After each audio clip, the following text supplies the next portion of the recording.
नमस्कार दोस्तों, स्वागत है आपका हमारे YouTube चैनल जरदारी क्लासेस में। दोस्तों, हिंदी व्याकरण का आज ये 7वां लेक्चर है और इस 7वें लेक्चर में हम आज चर्चा करने वाले हैं विलोम शब्दों के बारे में। विलोम शब्दों के बारे में दोस्तों बहुत सारे अभ्यर्थी कंफ्यूज रहते हैं कि एक तो ये बहुत सारे रहते हैं विलोम शब्द।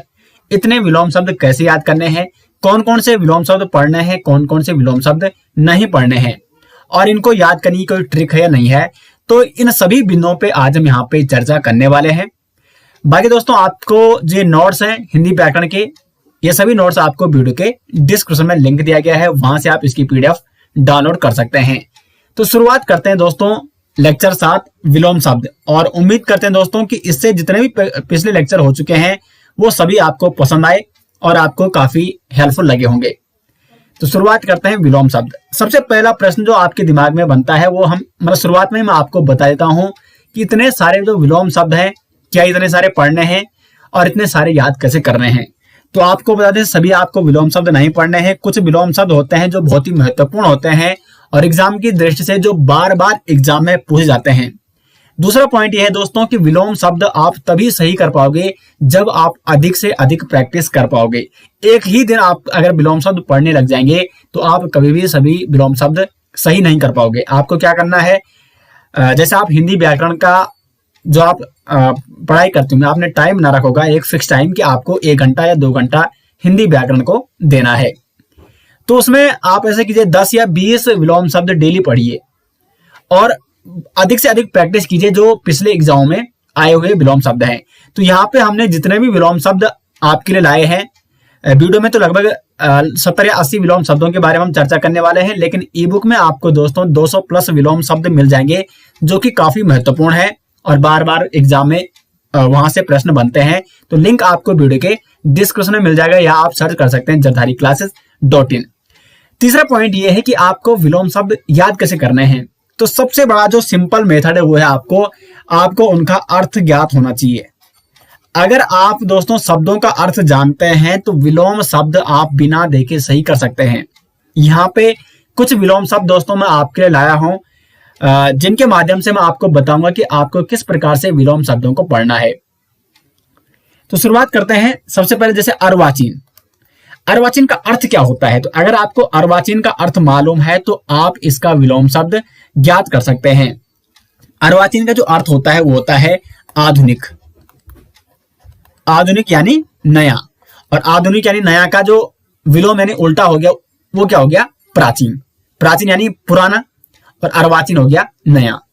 तो इस प्रकार से अर्थ दोस्तों आपको प्रत्येक शब्द का मालूम होना चाहिए कि वो शब्द कहना क्या चाह रहा है, उस शब्द का एक्चुअल में अर्थ क्या निकल रहा है। दूसरा यहाँ पे अनिवार्य। तो अनिवार्य का जो विलोम शब्द होता है वो होता है वैकल्पिक। ये तो खैर सिंपल शब्द है, ये आप सभी जानते होंगे। तीसरा है आविर्भाव, और इसका जो विलोम शब्द है वो है तिरोभाव। आविर्भाव का जो अर्थ होता है वो होता है प्रकट होना। प्रकट होना, तो इसका उल्टा प्रकट होना का अपोजिट यानी विलोम क्या हो गया, वो होता है अदृश्य होना, और अदृश्य होने को कहा जाता है तिरोभाव। तो तिरोभाव का जो अर्थ है दोस्तों वो है अदृश्य होना। अदृश्य होना। आविर्भाव का मतलब है प्रकट होना और तिरोभाव का मतलब है अदृश्य होना। तो आविर्भाव का विलोम शब्द क्या हो गया है, तिरोभाव हो गया है।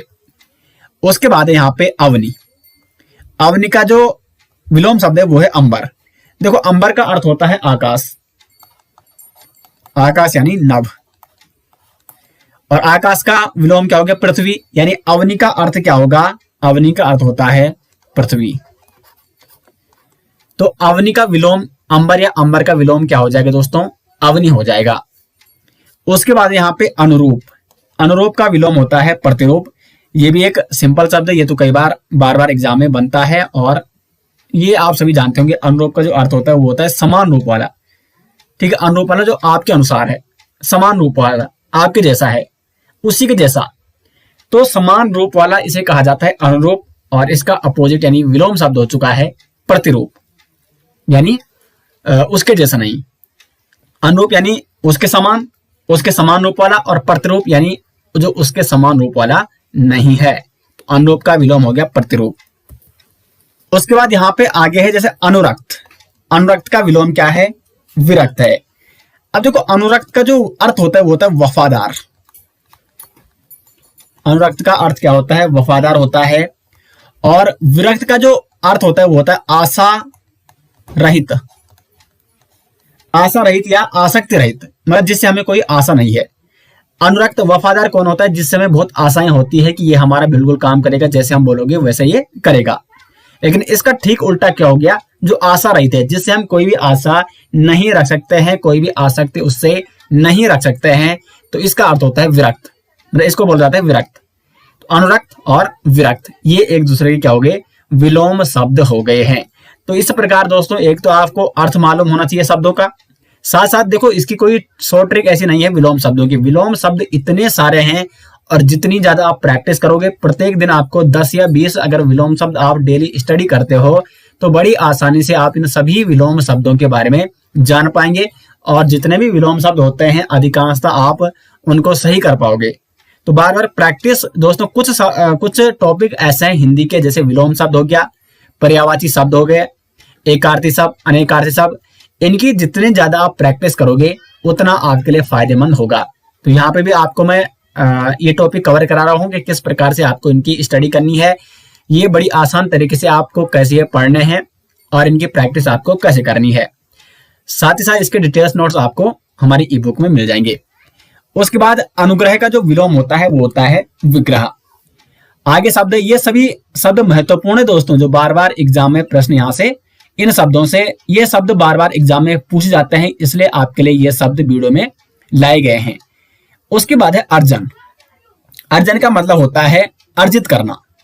अर्जित करना आपने सुना होगा, आपने कुछ रिलेट करने शब्दों को। तो अर्जित का मतलब होता है कुछ पाना या कुछ संग्रहण करना, यानी जैसे कमाना हो गया।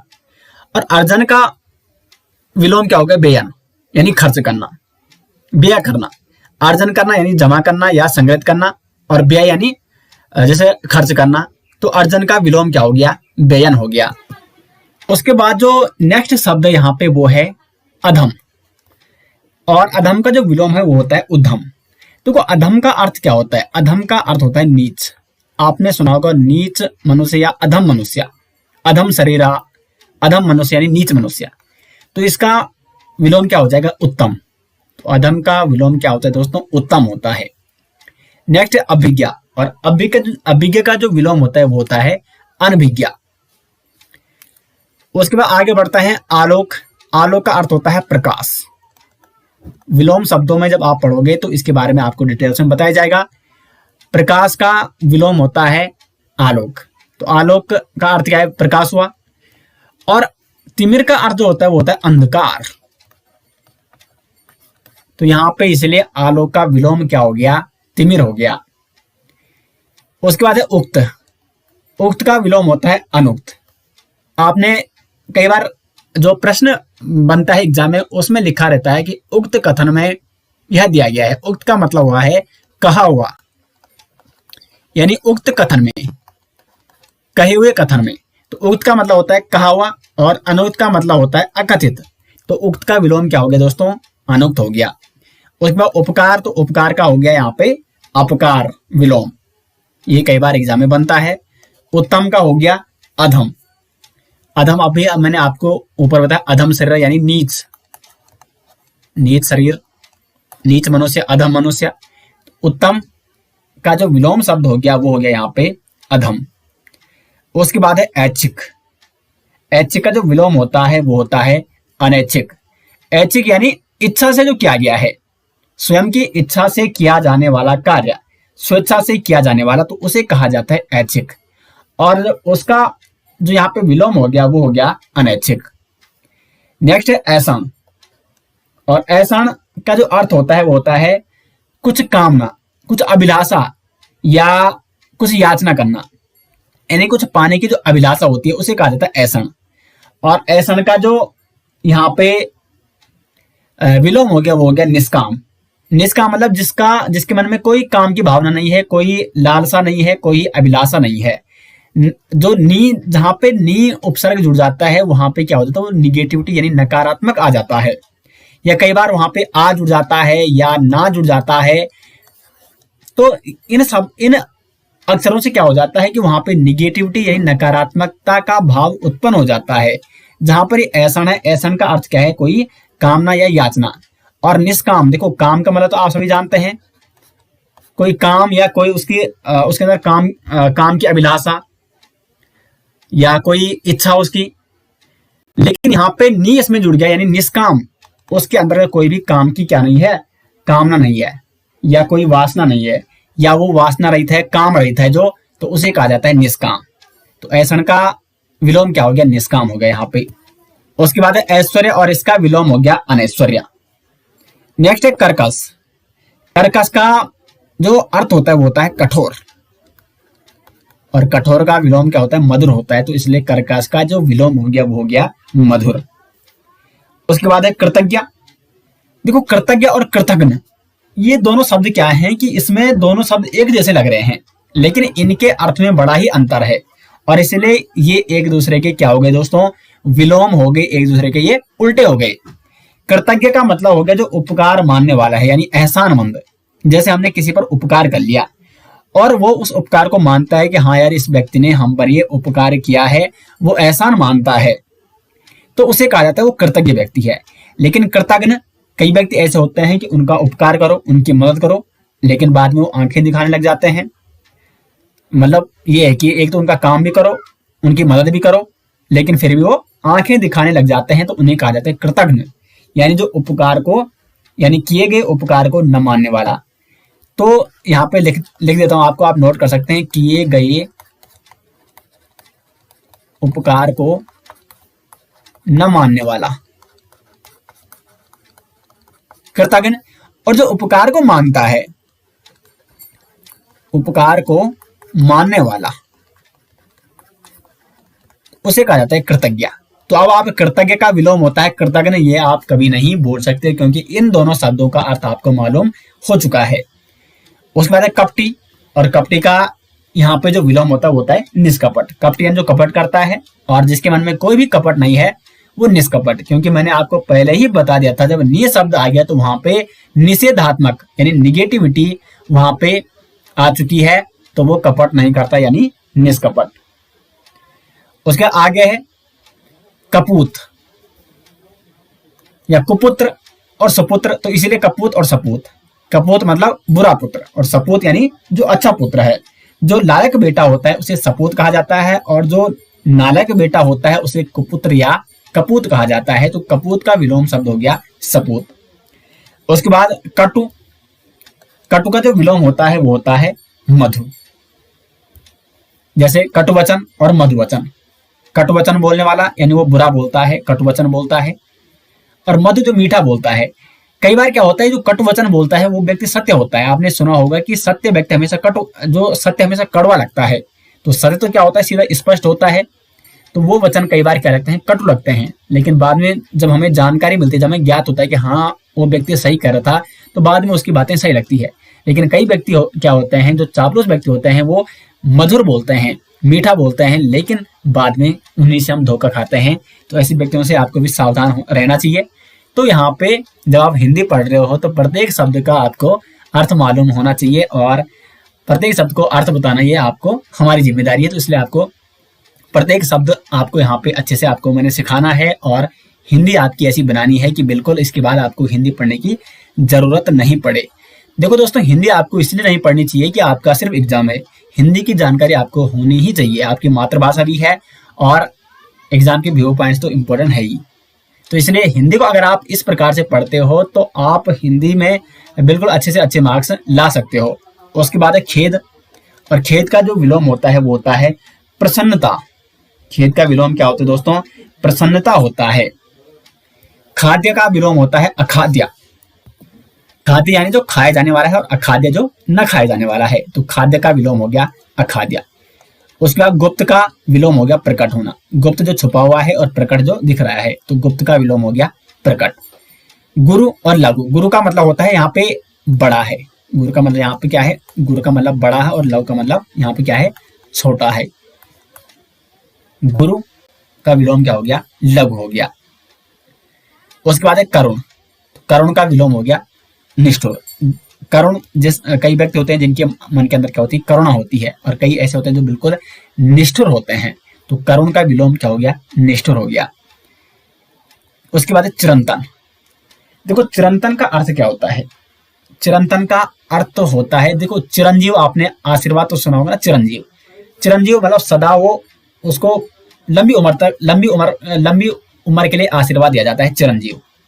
तो चिरंतन ये भी क्या होता है कि कई बहुत दिनों से बना हुआ है, यानी पुरातन, जो काफी समय से चला हुआ आ रहा है।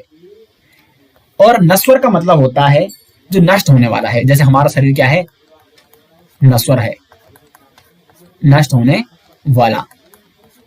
हमारा शरीर क्या है, एक नश्वर है, इसलिए इसकी बल क्या नहीं करनी चाहिए, इसकी ज्यादा चिंता नहीं करनी चाहिए, इसके बारे में ज्यादा नहीं सोचना चाहिए, जो भी होगा देखा जाएगा, अपने कर्म पे ध्यान दो। तो नश्वर यानी एक दिन शरीर को तो नष्ट होना ही है, लेकिन इसका जो विलोम है वो है चिरंतन, यानी जो कभी नष्ट नहीं हो रहा है, जो वर्षों से या बहुत दिनों से बना हुआ चला आ रहा है, जो बिल्कुल क्या है, पुरातन है और पुरातन से चला हुआ आ रहा है, तो उसे कहा जाता है चिरंतन। और चिरंतन का विलोम क्या हो गया, नश्वर। ये कई बार एग्जाम में पूछा जाता है, तो इसलिए आपको विशेष तौर पर इसको नोट करना है। उसके बाद चपल। चपल जैसे चंचल होते हैं कई, तो उन्हें कहा जाता है चपल व्यक्ति, या जो अस्थिर होते हैं, जिनका माइंड क्या होता है, अस्थिर होता है, जो चंचल होते हैं।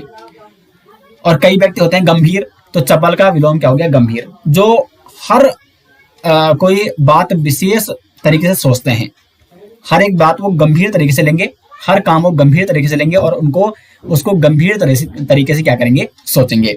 और जो चपल या चंचल व्यक्ति होते हैं, उन्होंने सुन लिया, उनको कुछ समय बाद उनको पता ही नहीं कि उन्होंने किया क्या, मतलब उनका माइंड लगातार डाइवर्ट होता रहता है, भटकता रहता है, जो चंचल व्यक्ति होते हैं।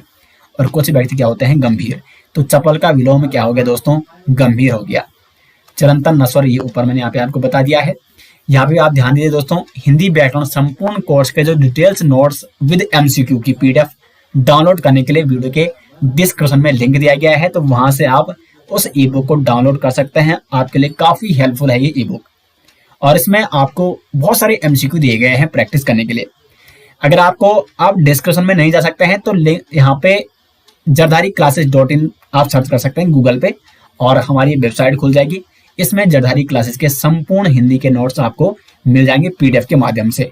तो पीडीएफ को आप इस वेबसाइट से डाउनलोड कर सकते हैं। आगे बढ़ते हैं दोस्तों, और कुछ अन्य विलोम शब्द जो कि बार बार एग्जाम में पूछे जाते हैं, उनके बारे में चर्चा करते हैं। यहाँ पे नेक्स्ट है जड़, और इसका विलोम होता है चेतन। अब यहाँ पे जड़ का मतलब वो वाला जड़ नहीं है जो आप समझते हो, पेड़ वाली यहाँ पे जड़ नहीं है। जड़ बुद्धि मतलब मूर्ख व्यक्ति को कहा जाता है, उसकी जड़ बुद्धि है। जड़, देखो जड़ पृथ्वी के नीचे धसी हुई है, यानी उसकी नीचे की बुद्धि है, कम बुद्धि है, तो उसे कहा जाता है जड़।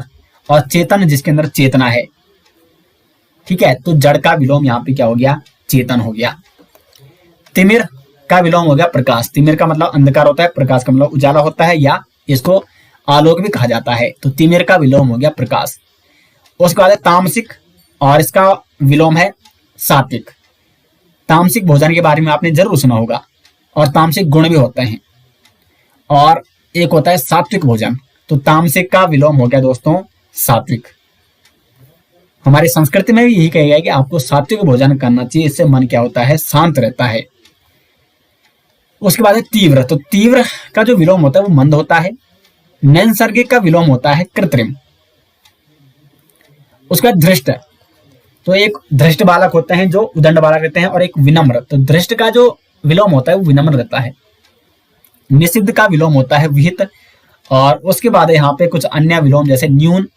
तो न्यून का जो विलोम होता है दोस्तों, न्यून वहां बहुत कम, ठीक है, न्यून। तो न्यून का जो विलोम रहता है वो होता है अधिक। न्यून कोण, अधिक कोण, ये आपने मैथ में जरूर सुने होंगे। तो एक दूसरे की क्या है, विलोम होता है, एक दूसरे के ये अपोजिट होते हैं।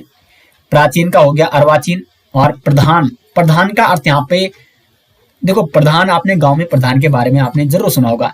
तो क्या होता है, मुखिया होता है या मुखिया। तो एक गुण भी होता है प्रधान गुण, जो मुख्य गुण है, और गौण यानी जो छुपा हुआ, जो बहुत कम दिखता है। तो प्रधान यानी मुख्य है वो, और गौण जो बहुत कम दिखता है। तो प्रधान का विलोम क्या हो गया, गौण हो गया यहाँ पे। यानी जैसे दो व्यक्ति हैं, उनकी अगर हम वैल्यू की बात करें तो एक की वैल्यू क्या है, मुख्य है, यानी उसकी प्रधान वैल्यू वो प्रधान व्यक्ति है, और एक है गौण व्यक्ति यानी जिसकी कोई भी वैल्यू नहीं है। तो इस प्रकार से आप इसका अर्थ समझ सकते हैं। उसके बाद आगे जैसे पुरस्कार, तो पुरस्कार का विलोम क्या हो गया, तिरस्कार। पुरस्कार यानी जैसे कोई पुरस्कार किसी को मिलता है तो लेता है, ग्रहण करता है। तिरस्कार यानी लौटा देना। पठित, पठित का हो गया यहाँ पे अपठित। प्रसारण का हो गया संकोचन करना। प्रसारण यानी जो फैलता है, संकोचन जो संकुचित हो जाता है, तो प्रसारण का विलोम हो गया संकोचन। पतन का हो गया उत्थान, ये तो सिंपल है। बर्बर का हो गया दोस्तों सभ्य, सभ्य समाज, और जिस समाज का विकास नहीं होता है वो उससे कहा जाता है बर्बर। या जैसे किसी कम्युनिटी का विकास नहीं होता है तो उसकी स्थिति कैसी है, बर्बर स्थिति उसकी। लेकिन अगर किसी की विकास अच्छी तरीके से हो रहा है तो ये क्या है, सभ्य समाज है, सभ्य कम्युनिटी है। तो इस प्रकार से हम उनका उच्चारण करते हैं और इस प्रकार से इन शब्दों का हम प्रयोग करते हैं वाक्य में। तो जितना ज्यादा आप प्रयोग करोगे वाक्य में उतना कहीं ना कहीं आपके लिए हिंदी पढ़ना आसान हो जाएगा। उसके बाद बैर, तो बैर का क्या हो जाता है, प्रीति हो जाता है। बैर यानी किससे जैसे दुश्मनी है तो उसे कहा जाता है बैर, और प्रीति यानी जिससे प्रेम है। बहिरंग का हो गया अतरंग। यश का विलोम हो गया अपयश, और यथार्थ का जो विलोम हो गया वो हो गया कल्पित। उसके बाद है विधि। देखो विधि, कानून, कानून की क्या है, एक व्यवस्था है, और विधि को व्यवस्था ही कहा जाता है, एक मेथड कहा जाता है। तो विधि क्या है, एक व्यवस्था होती है, एक प्रणाली होती है, तो उसे कहा जाता है विधि। किस विधि से तुमने ये कार्य किया है, यानी किस व्यवस्था से तुमने ये कार्य किया है। तो विधि क्या होती है, व्यवस्था। और निषेध होता है यानी रोक लगाना। देखो हमने एक व्यवस्था बना रखी है, लेकिन व्यवस्था को उल्टा क्या हो जाएगा, कोई व्यवस्था नहीं यानी रोक लगा रखी है, बाधा। तो विधि का जो यहाँ पे विलोम हो गया वो हो गया निषेध, और ये भी बहुत इंपॉर्टेंट है क्योंकि ये कई बार एग्जाम में पूछा जाता है, विधि का विलोम निषेध। उसके बाद दोस्तों विस्तृत, विस्तृत का विलोम हो गया संक्षिप्त। श्री गणेश, अब देखो ये भी कई बार एग्जाम में बनता है, श्री गणेश। श्री गणेश क्या होता है कि जैसे किसी कार्य को प्रारंभ जब हम करते हैं, विशेषकर हिंदू संस्कृति में, तो उसमें क्या किया जाता है, गणेश जी की पूजा की जाती है। तो यानी किसी कार्य को प्रारंभ करना, प्रारंभ करना। और जब किसी कार्य का अंत होता है तो उसे कहा जाता है इति। तो श्री गणेश का विलोम हो गया इति। उसके बाद सूचि का हो गया असुचि। सूचि यानी शुद्ध, स्वच्छ, और असुचि हो गया अपवित्र। सगुण का हो गया निर्गुण। सहज का हो गया दुष्कर। जिसको हास, यानी जो व्यक्ति हंस रहा है, हास उसके जीवन में खुशी है, और एक है रुदन करता हुआ व्यक्ति, रोने वाला व्यक्ति। तो हास का विलोम हो गया रुदन। हर्ष का हो गया विषाद, और समष्टि का हो गया यहाँ पे व्यष्टि। उसके बाद क्षणिक है। क्षणिक का क्या होता है, क्षणिक यानी जो अस्थायी रूप से क्षण के लिए, और इसका विलोम हो गया शाश्वत, यानी जो सदा के लिए बना रहने वाला।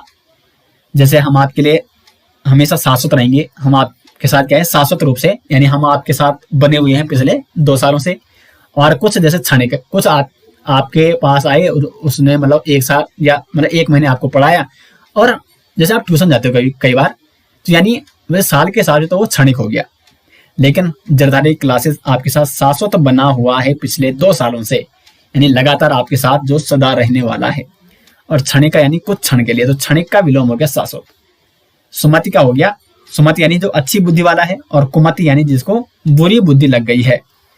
तो दोस्तों लगभग आज हमने बहुत सारे यहाँ पे विलोम शब्दों के बारे में चर्चा की, और ये विलोम शब्द सिलेक्टिव विलोम शब्द थे जो बार बार जहां से प्रश्न बनते हैं, जो बार बार एग्जाम में पूछे जाते हैं। और इसी प्रकार के 200 प्लस विलोम शब्द आपको हमारी ई बुक में मिल जाएंगे, और वो ई बुक आपको वीडियो के डिस्क्रिप्शन में मिल जाएगी। और उस ई बुक में आपको सिर्फ यही लेक्चर नहीं बल्कि जितने भी आने वाले लेक्चर हैं हिंदी के, और जितने लेक्चर हो चुके हैं कंप्लीट नोट्स उसमें विद एमसीक्यू मिल जाएंगे। तो काफी हेल्पफुल होगी दोस्तों आपको, आपके लिए ई बुक, इसलिए आपको यहाँ पे बार बार बताया जा रहा है। तो लिंक आपको मिल जाएगा वीडियो के डिस्क्रिप्शन में, जरूर उसको एक बार चेक करें। तो दोस्तों उम्मीद करते हैं आपको लेक्चर पसंद आया, और लेक्चर आपको कैसा लगा कमेंट बॉक्स में जरूर बताएं। मिलते हैं नेक्स्ट लेक्चर के साथ, तब तक के लिए धन्यवाद।